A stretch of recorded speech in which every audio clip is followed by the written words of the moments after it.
बड़ी खबर की तरफ आपको लिए चलते हैं। संबित पात्रा ने गांधी परिवार पर हमला बोला है और बड़ी खबर यह है कि उस लेटर के बारे में, उस पत्र के बारे में पूरा विवरण मांग लिया है और यह कहा है कि उससे जुड़ी हुई जो जानकारी है वो दी जाए। रिजवान कादरी जिन्होंने चिट्ठी लेकर हमला बोला, पीएम म्यूजियम ने राहुल को लिखी है चिट्ठी, नेहरू माउंटबेटन से जुड़े लेटर लौटाए जाएं, ये रिजवान का कहना है। नेहरू से जुड़े लेटर सोनिया गांधी लौटाए। रिजवान अपनी बात रखते हैं। उन्होंने कहा कि 2008 में नेहरू मेमोरियल से लेटर वापस लिए गए थे।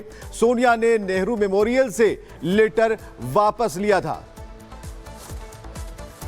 समस्त प्रधानमंत्रियों के चिट्ठी, दस्तावेज, उनका इतिहास यहाँ मौजूद है। पहले केवल नेहरू जी का होया करता था और उसमें नेहरू जी ने विश्व के जितने भी नेताओं को चिट्ठी लिखी थी, ये सारी चिट्ठी यहाँ होती थी। बाद में अभी मालूम पड़ा हम सबको कि 51 कार्टन्स, गत्ते भर भर के 51 चिट्ठी जो नेहरू जी ने एडविना माउंटबेटन को लिखा था, जो नेहरू जी ने जयप्रकाश नारायण जी को, जेपी जी जिन्हें हमें प्यार से हम जिनको कहते हैं, जेपी जी को लिखा था और बाकी कई नेताओं को लिखा था।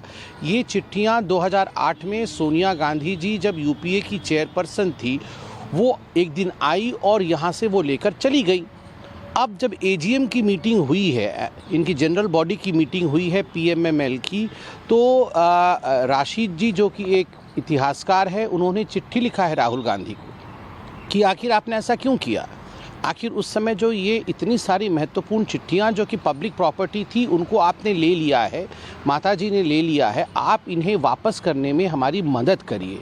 हम दो चीज़ें जानना चाहते हैं। एक तो क्या राहुल जो एलओपी हैं वो वाकई सोनिया जी से बात करके इन चिट्ठियों को देश के हवाले करेंगे। हम जानना चाहते हैं कि आखिर नेहरू जी ने एडविना माउंटबेटन को क्या लिखा। हम जानना चाहते हैं किस प्रकार का संवाद नेहरू जी और जयप्रकाश नारायण जी के बीच में हुआ।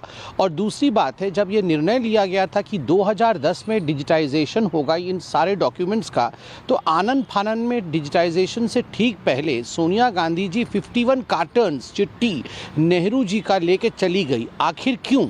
इन चिट्ठियों में ऐसा क्या था कि गांधी परिवार चाहता था कि देश इन्हें ना जाने? ये सेंसरशिप, जब कॉन्स्टिट्यूशन पे डिबेट चल रहा है, तो ये सेंसरशिप का भाव जो गांधी परिवार में था, ये आखिर क्यों था, ये हम जानना चाहते हैं। तो संबित पात्रा भारतीय जनता पार्टी के नेता हमलावर हैं और बीजेपी लगातार राहुल गांधी से, सोनिया गांधी से इस पर सवाल पूछ रही है। वहीं रिजवान कादरी जिन्होंने राहुल गांधी को चिट्ठी लिखी है पीएम म्यूजियम से, वो क्या कह रहे हैं, सुन लीजिएगा।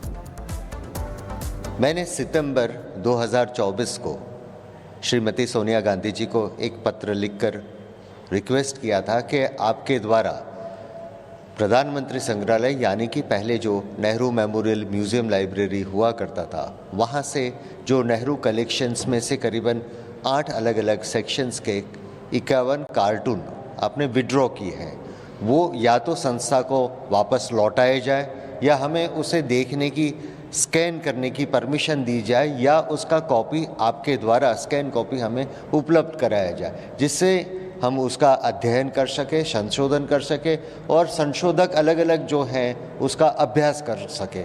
उसके अंदर महत्वपूर्ण है पंडित जवाहरलाल नेहरू, लेडी माउंटबेटन के बीच का पत्र व्यवहार, पंडित गोविंद वल्लभ पंत का पत्र व्यवहार है, जयप्रकाश नारायण का पत्र व्यवहार है और अलग अलग बहुत ही महत्वपूर्ण भारतीय इतिहास से जुड़े हुए पत्र उसमें देखने को मिलते हैं, जो रिकॉर्ड के ऊपर प्रूव हुआ है कि 2008 की साल में श्रीमती सोनिया गांधी जी के कहने पे वहाँ से विड्रॉ किया गया है।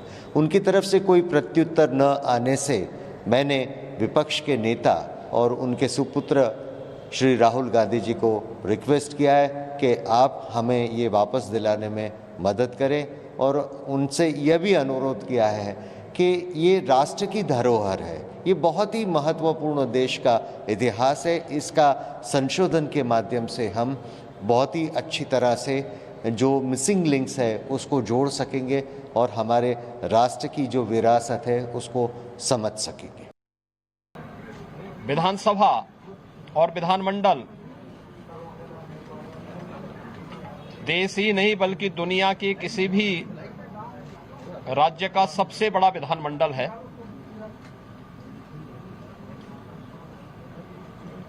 और हमारे लिए यह अत्यंत गौरव का क्षण भी है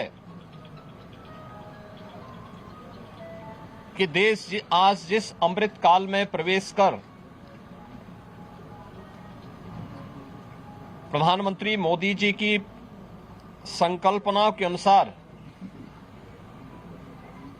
विकसित भारत के निर्माण के जिस पवित्र अभियान के साथ जी जान से जुड़ा है, उसमें उत्तर प्रदेश की एक महत्वपूर्ण भूमिका है। देश की आजादी के आंदोलन के दौरान भी अनेक स्वाधीनता संग्राम सेनानियों ने उत्तर प्रदेश को केंद्र में रख करके देश की आजादी के इस अभियान के साथ जुड़े थे। अनेक क्रांतिकारियों की कर्मभूमि और जन्मभूमि होने का सौभाग्य भी उत्तर प्रदेश को है। उत्तर प्रदेश आदरणीय प्रधानमंत्री जी के मार्गदर्शन और नेतृत्व में विगत 7.5 वर्ष में विकास और सुरक्षा के नए प्रतिमान स्थापित किया है। विकास और सुरक्षा का, समृद्धि का, आस्था और आधुनिकता का जो संगम आज उत्तर प्रदेश के अंदर देखने को मिल रहा है, उसका रास्ता भी हमारे इसी विधानमंडल से प्रारंभ होता है। उत्तर प्रदेश विधानमंडल के शीतकालीन सत्र के अवसर पर सरकार उन सभी मुद्दों पर, क्योंकि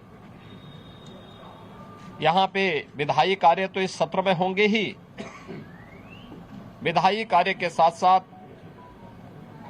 अनुपूरक बजट भी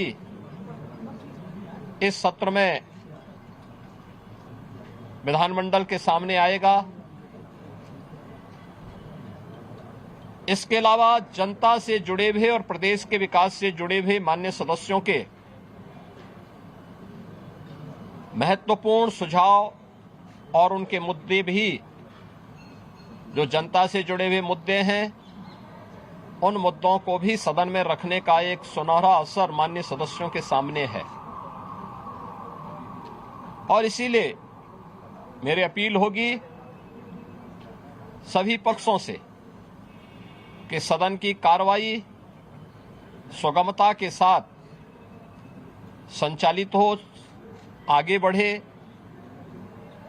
जनता से जुड़े हुए मुद्दे, विकास से जुड़े हुए मुद्दों पर एक सार्थक चर्चा हो।